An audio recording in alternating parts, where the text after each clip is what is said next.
alors qu'avec la célébration de la Pentecôte, nous avons quitté le temps pascal, la liturgie, pour ce retour au temps qu'on appelle ordinaire, le temps de l'Église, où d'habitude nous sommes habillés en vert. Et là, vous avez vu, dimanche dernier, nous étions en blanc, ce dimanche, nous sommes encore en blanc. Pourquoi? Eh bien parce que l'Église nous propose deux solennités.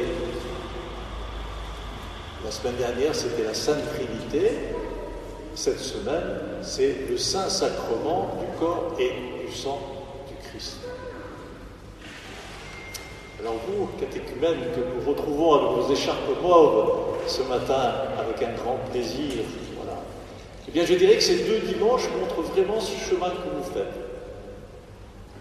La Trinité, bien sûr, le baptême, vous allez être baptisés au nom du Père et du Fils et du Saint-Esprit. Vous allez rentrer dans cette Trinité. Voilà. Et puis, après ce baptême, vous recevrez la communion pour la première fois, le corps du Christ. Eh bien, c'est ce que l'on fait mémoire aujourd'hui, le Saint-Sacrement du corps et du sang du Christ. Voilà. Donc ces deux dimanches, ils sont vraiment faits pour vous. Ce n'est pas les mystères les plus faciles de l'Église à comprendre, il faut l'admettre. Aussi bien la Trinité qu'aujourd'hui, ce Saint-Sacrement. Mais ce sont des mystères pour lesquels, justement, le Christ est venu pour nous faire partager, non pas partager dans le sens on partage un gâteau, mais partager intrinsèquement suivant sa vie. C'est la vie du Christ que l'on partage dans le baptême et dans la communion.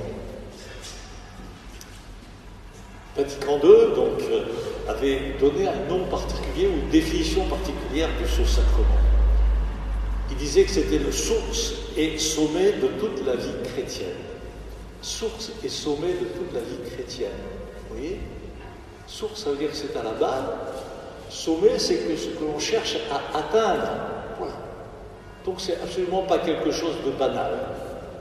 Tout sauf banal, ce sacrement. Alors ces derniers temps, on a beaucoup entendu parler de lui, pas forcément dans les bonnes directions d'ailleurs. Hein, on a entendu pas mal de polémiques concernant la communion, etc. Même ça a été jusqu'à un procès, voilà, qui a été fait un peu à l'État.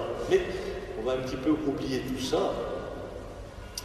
On peut quand même reparler de ce jeûne eucharistique qui a été imposé à la communauté chrétienne, hein, lié à cette crise sanitaire qui nous oblige encore à porter des masques. Et on a entendu aussi une expression qu'on ne connaissait pas trop, qu'on n'utilisait pas trop, la communion spirituelle. Voilà. On a beaucoup parlé de cette communion spirituelle. Alors, on a donné une définition, on dit que, voilà, à partir de la parole de Dieu, ça veut dire qu'on fait mémoire de la mort et de la résurrection du Christ, et puis ensuite, eh bien, on fait une communion avec le cœur, en disant, ben voilà, on s'unit au cœur du Christ. Mais on peut se poser la question, est-ce que maintenant qu'on est revenu à l'Église, est-ce que cette communion, elle est plus spirituelle? Elle est juste, je vais faire le marché, je vais prendre mon hostie, et puis je repars. Non, la communion est forcément spirituelle. Autrement, on restera toujours au niveau du pain et du vin. On ne sera jamais au corps et au sang du Christ. C'est pas possible. Il faut que quelque chose passe par le crible de notre foi, de notre espérance. Voilà. Et touche aussi, bien sûr, à notre charité.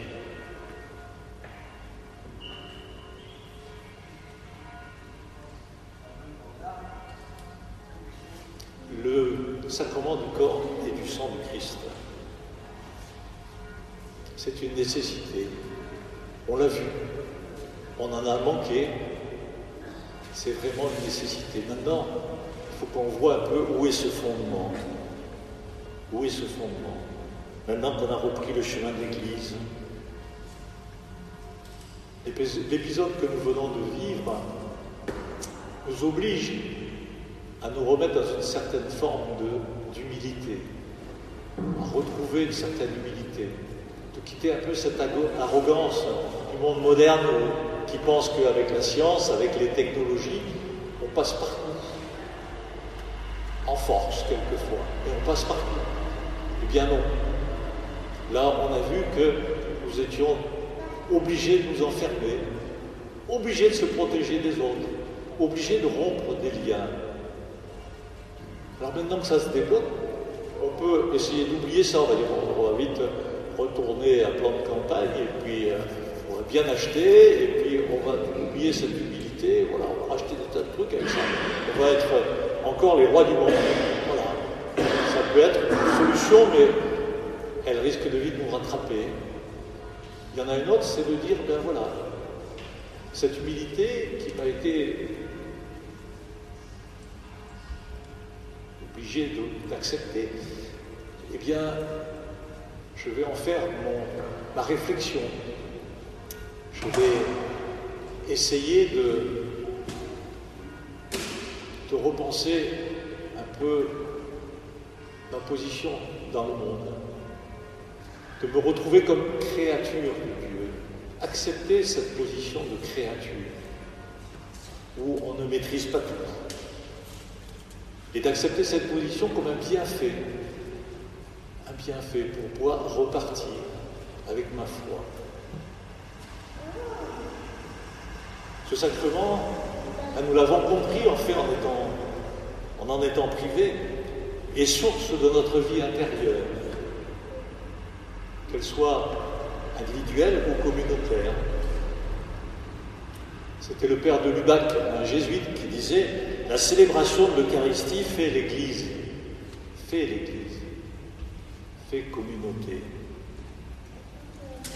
Se présenter à la table eucharistique, ce n'est pas un acte banal.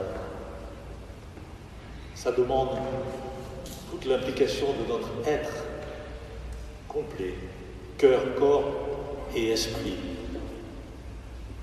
Saint Paul, dans l'épître qu'il adresse aux Corinthiens, que nous avons entendu, enfin un petit extrait, ce sont des Corinthiens qui viennent de milieux sociaux, de religions différentes, etc. Et il leur précise le signe du repas liturgique chrétien. Parce que d'autres repas existent dans d'autres religions. C'est un lien d'intimité, un lien d'appartenance, une solidarité profonde, une appartenance réciproque. Jésus, nous, Jésus. L'Eucharistie, c'est un mystère. C'est un mystère de Dieu qui se fait proche. Et en participant au repas de communion, nous unissons nos vies à celle du Christ. À celle du Christ qui s'offre au Père. C'est saint Augustin qui disait « Devenez ce que vous recevez, recevez ce que vous êtes ». Il y a bien un changement d'être. Voilà, tout à l'heure, au cours de la célébration eucharistique, mais vous serez partis avant, mais voilà, on va dire, il est grand le mystère de la foi. Il est grand le mystère de la foi. C'est ce que nous proclamons. Cela dit bien comment ce sacrement nous touche. Pour que ce pain devienne corps et sang, il faut qu'il y ait une adhésion totale de toute notre assemblée, de toute notre communauté. D'ailleurs, nous avons entendu dans le récit de Saint Jean, que je vous ai lu il y a un instant, eh bien, cette affirmation est tellement forte qu'elle amène le départ de beaucoup de disciples de Jésus. Nous ne pouvons pas attendre cette parole. Cette parole est insupportable. Quand il dit « Mangez ma chair, boire mon sang ». Eh bien nous, si nous sommes là, vous, si vous avez décidé d'aller vers le baptême, c'est justement parce que vous avez pris ce que répond Pierre lorsque le Christ l'interroge là-dessus. Et vous, est-ce que vous voulez aussi partir ? Et Pierre répond, vers qui irions-nous ? Tu as les paroles de la vie éternelle. Est-ce que nous prenons la mesure de ce que cela représente ? Saint Jean Chrysostome, déjà au 5e siècle, interpellait ses auditeurs.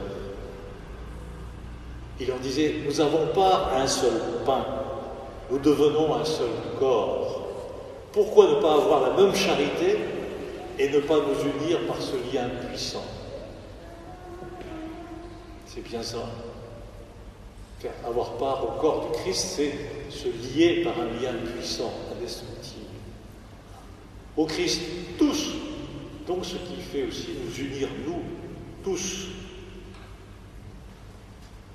Et oui, le sacrement de communion, vécu non pas dans la routine retrouvée, mais dans tout son mystère, nous entraîne très loin dans la suite de la vie du Christ, dans une fraternité sans faille. D'abord avec les membres de la communauté, mais aussi, par effet de ricochet, à tous nos proches, à tous les gens que nous côtoyons, de notre religion, d'une autre religion, sans religion, tous ceux qui sont dans le besoin aussi, tous les pauvres, tous les affligés, tous ceux pour qui Jésus s'est fait homme, c'est-à-dire le monde entier. Oui, frères et sœurs, lors de la communion, lorsque vous recevez ce petit morceau de pain, fait simplement de farine et d'eau, et que vous répondez « Amen », vous vous engagez à la suite de votre baptême dans le plan bienfaisant de Dieu. Vous appartenez à ce plan bienfaisant de Dieu. Vous êtes fils adoptif dans le Fils bien-aimé. Simplement, on réalise cela, ce que nous dit le Christ aujourd'hui. Celui qui mange ma chair et boit mon sang demeure en moi, et moi, je demeure